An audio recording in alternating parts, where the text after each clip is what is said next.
This week's guests, BluesWing, Strange Arrangement, Fear of Strangers, author Melissa Crandall, and the American Caravan, featuring Stevie Vaughan, with your host Rick Petrosian. And now, here's BluesWing.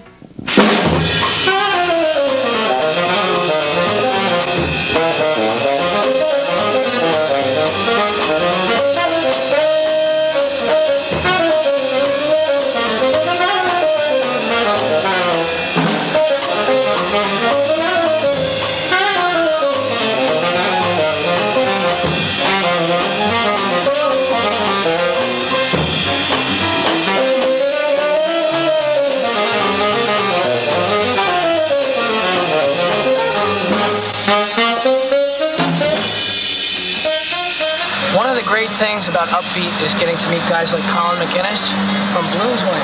Hey, how's it going? Hey, pretty good, man. Now, tell me about BluesWing. All right, what do you want to know? I want to know everything. Where are you guys from? Some of you are from around the Albany area. Right. Well, I live here in Delmar, part-time anyway. But most of us are from the Capital District. Piano players from Schenectady, drummers from Albany, and the bass players from Woodstock. Great. Now, who's living in New York City now? Are you guys all kind of spending time down there, or what? Well, yeah, we're all kind of spread out, but mainly myself and the piano player live in New York City. I live down there generally during the week, and the piano player is down there pretty much full time. Are there clubs that you're playing down there regularly, or? Yeah, we've got a few regular clubs. One place is called the 5 Spot in Manhattan.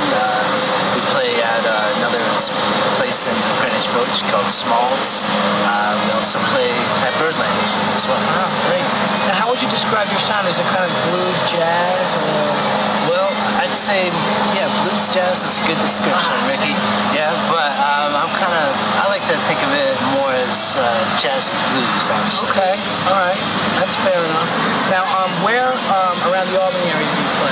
Well, we play generally a couple times a month at, well, actually once every 2 months at Quintessence. Okay. We play occasionally at Justin's a couple times a year. And let me see, I guess we play a little bit up in Saratoga as well, at Gaffney's and at 911. Any recording plans in the near future? Well, we have several tapes out right now, and we're in the process, a very long process, of trying to get a CD together. I'd say that's about half done now, but it'll probably be another year before we'll have our CD out. All right, we'll look for it. Thanks a lot, Colin, and we'll see you guys soon. Great, thank you, Ricky. Okay. All right.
Young men in funeral suits with skinny neckties lean on pickup trucks to country music stations.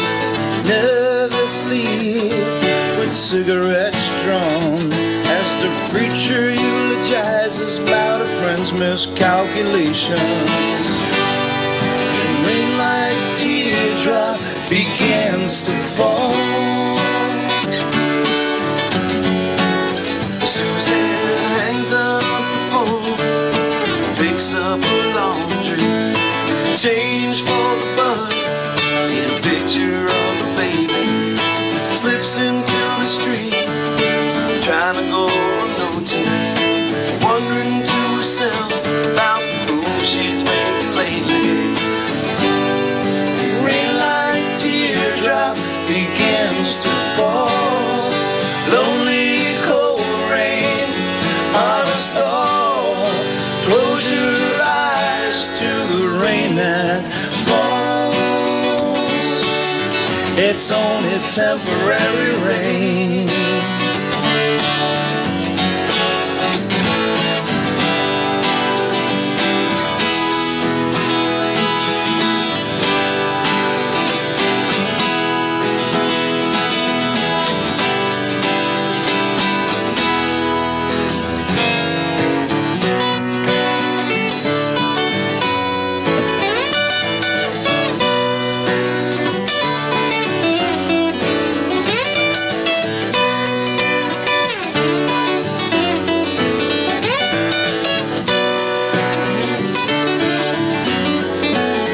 A child closes the door on his silent house, tucks in his shirt as he moves into the morning. Faithfully he looks to the sky and curses the storm that's arrived without warning. And rain like teardrops begins to fall.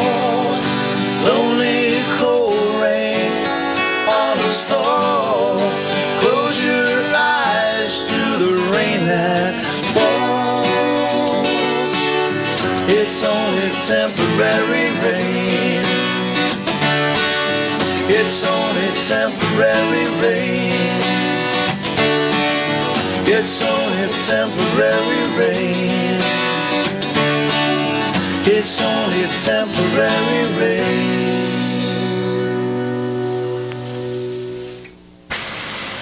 That was Strange Arrangement with Temporary Rain. Great song.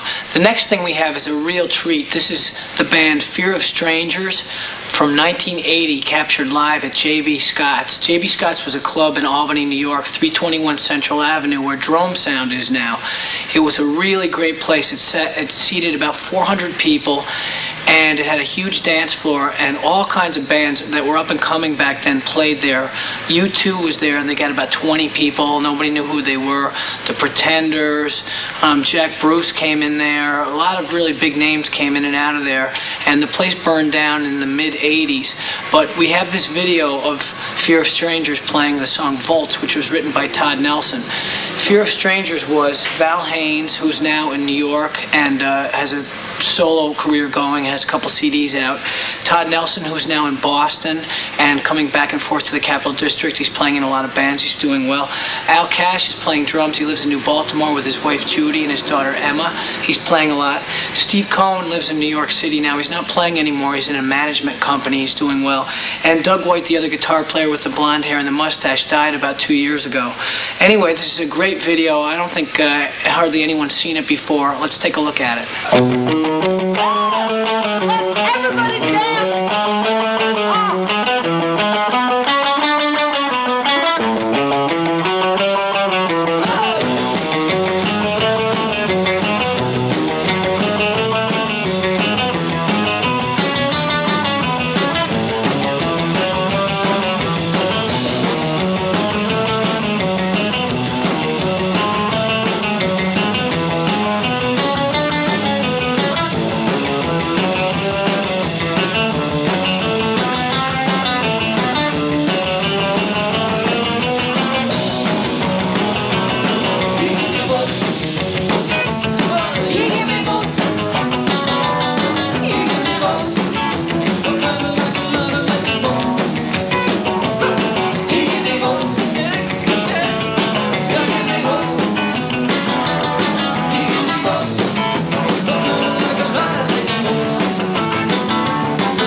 Melissa Crandall is here today. She's a great author. She's got science fiction and fantasy books, and thanks for being on the show. Thank you. Now, you and your husband live in Ballston Spa. Right.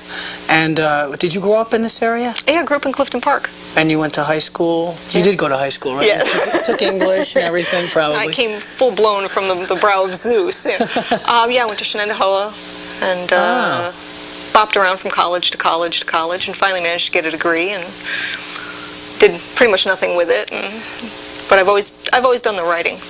Yeah, and has it been fantasy, science fiction all the time, or? The very first thing I wrote was kind of like I want to say an Aesop fable, but I don't remember any real point to the story. It was about a donkey and a fox, and I think I wrote it when I was 7 years old and illustrated it for my dad. And then I have no memory of any writing after that until I got into junior high and high school, and then I started doing westerns of all things. And friends and I filled notebook after notebook after notebook with all these westerns. And somewhere along about my freshman, sophomore year, I discovered science fiction. And that's pretty much what I've done since then.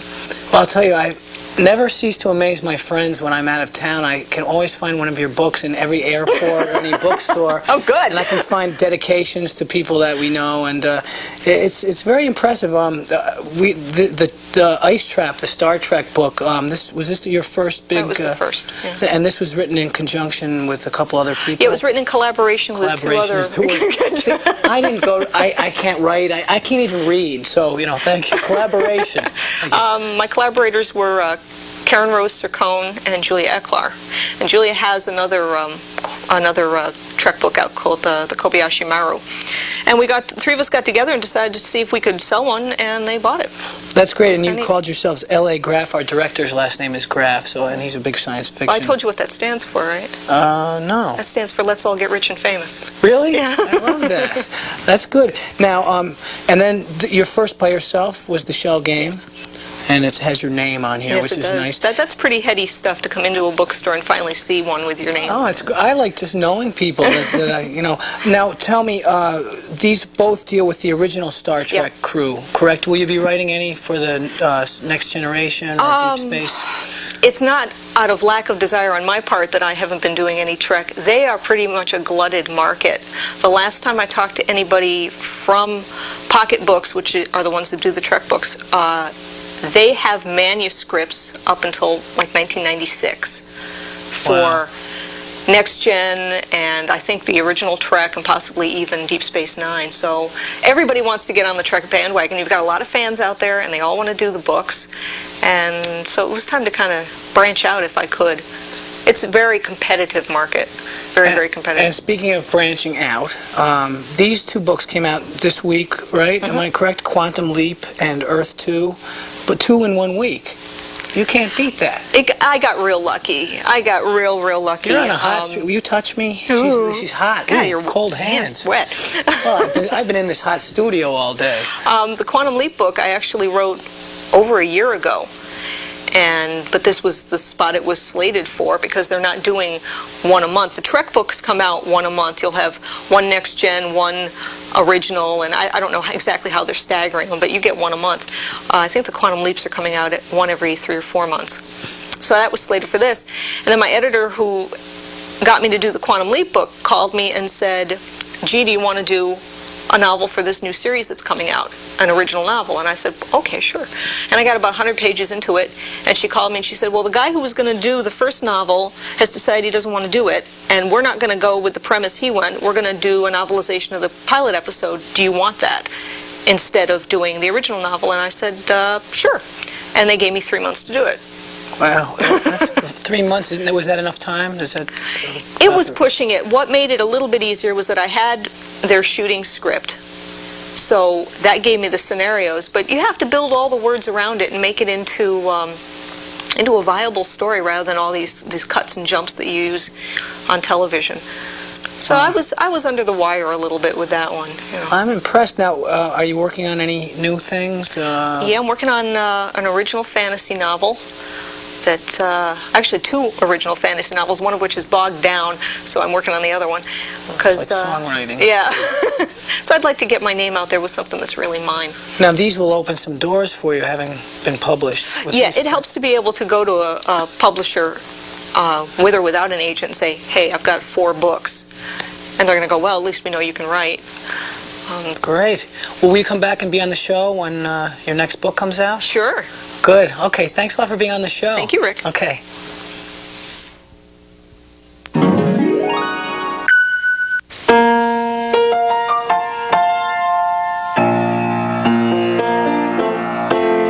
You know, people ask me, they say, Rick, how do you put a band together? What do you do? How do you rehearse?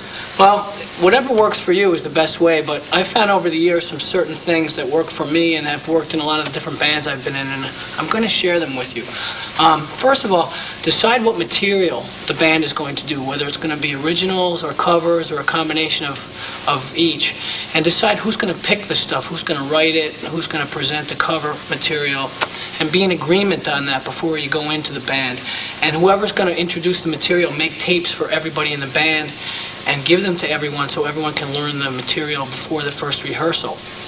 And at every rehearsal, at the end, decide what songs you're going to learn for next time and give tapes to everybody if they need them for the next time. And do your homework. When you have these tapes, don't come to rehearsal and go, oh, I didn't have time to do it. If you didn't have time to do it, you shouldn't be in the band. Kick that guy out. Okay? Now, everybody should bring a tape recorder, such as this, with the We'll yell with all our might. got the Bills fight song on there. Bills fight, Bills. It's pitiful, isn't it? Wow. Bring a tape recorder. This is the Sony Pressman, and this is what reporters use. They'll stick them in somebody's face because it has built-in microphones. You can just hit record and let it rip. Record the whole rehearsal. That way, when you get home or the next day or whatever, you can listen to the rehearsal and you can remember what actually happened. Also, bring a notebook. I know I sound like your teacher, but actually, you have to. Write down charts, whatever you need to know. Write down everything, because you won't remember it all. Between the tape recorder and the notebook, you'll remember exactly what happened at rehearsal, and next time when you go to rehearsal, you won't have to go over what you already went over. Also, a calendar. Bring a calendar so that at the end of rehearsal, you can write down when you're going to rehearse next, what jobs you have coming up. That way, nobody can go, oh, were we supposed to rehearse next Wednesday? Gee, I didn't know that. Okay, do you have all that?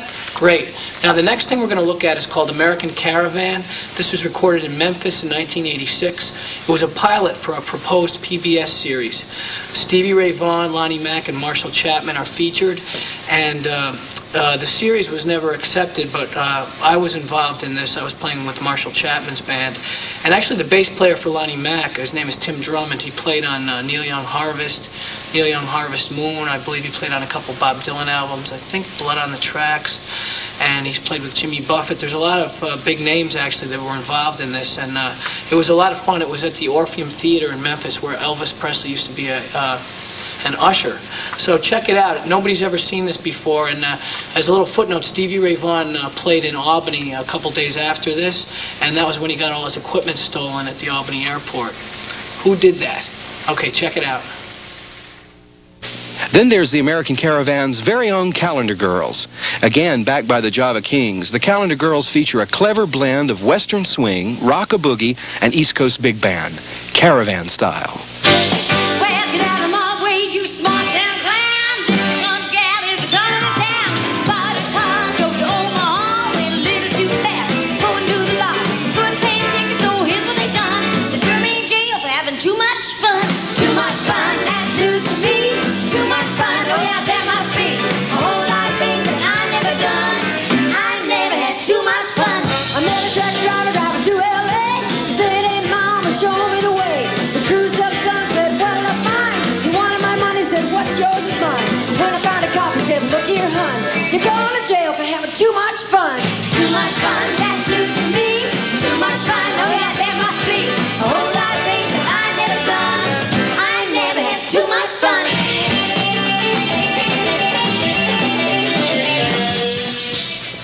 To ever expand our audience base, each week the American Caravan will play host to world-renowned feature entertainers like Texas guitarist Stevie Ray Vaughan.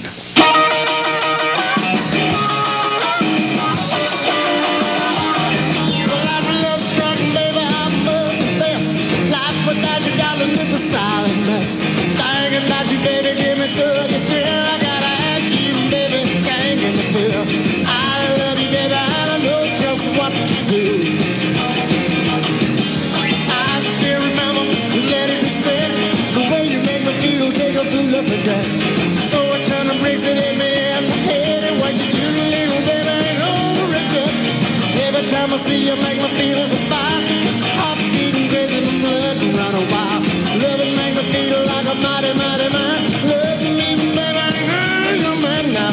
love's rockin', baby. Yeah, my love's rockin', baby. You got my love's rockin', baby. I know just what to do.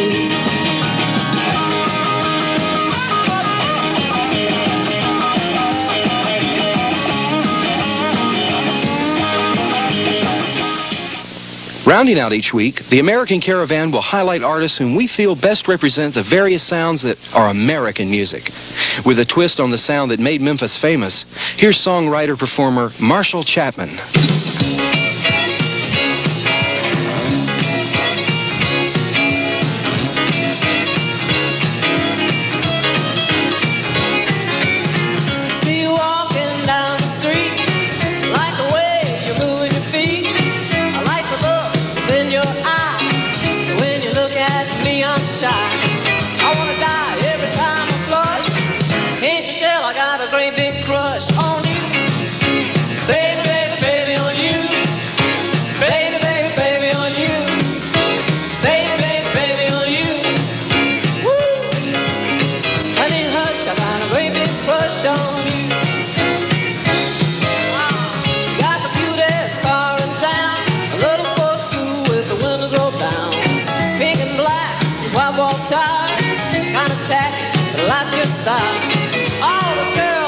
Such a fuss, they don't know I got a great big crush on you.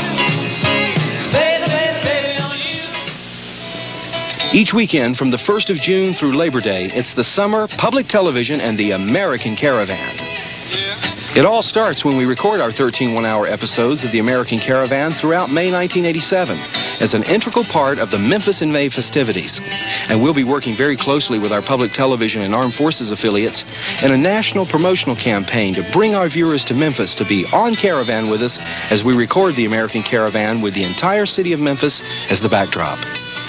To boldly cross-promote not only the American Caravan, but those stations broadcasting the series, we plan the following. First of all, just prior to the Caravan's summer debut, all of our series regulars, plus some very special guests, will be barnstorming America on a highly promoted concert tour guaranteed to make our Caravan affiliates the place to be when it comes to great American music. To make America's summer Caravan even more memorable and further promoted, in every city visited, we'll team up with our Caravan affiliates, local building trade unions, our corporate underwriters, and our viewers to restore and mend a retirement center, boys' home, or neighborhood community center. It's sort of the Caravan's version of a good old-fashioned barn raising. So if a person wants to get into one of these promotional concerts free, all they have to do is to bring their hammer or paintbrush, roll up their sleeves, and lend their neighbor a helping hand. America's Summer Caravan will continue through the last weekend in August, finishing up with a live one-hour radio television special from where it all began, Memphis. This live special will be a festive celebration of the summer's end and our Caravan affiliates, sparkled with a home movie look at some of the folks we met while on tour. After a fall breather, the American Caravan takes to the wind on a holiday tour to 6 U.S. military installations throughout Europe. Dedicated to those servicemen and women who defend our liberty, this tour would culminate with a live recording of a Christmas special available for broadcast by our Caravan affiliates everywhere.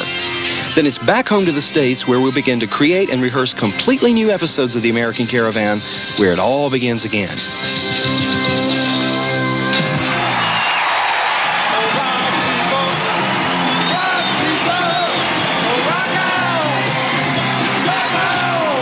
There you have it.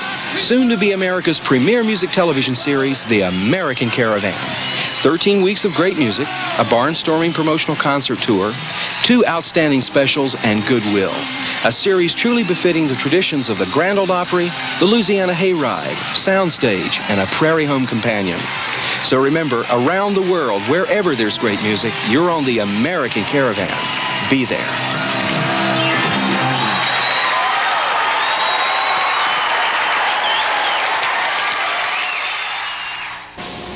That's the show. We'd like to thank BluesWing, Strange Arrangement, Fear of Strangers, Melissa Crandall, Stevie Ray Vaughan, Lonnie Mack, Marshall Chapman, and the Calendar Girls. Wow, what a show. It's ratings week. The sponsors are down on me. I think we pulled it off this time. We'll see you next time on Upbeat.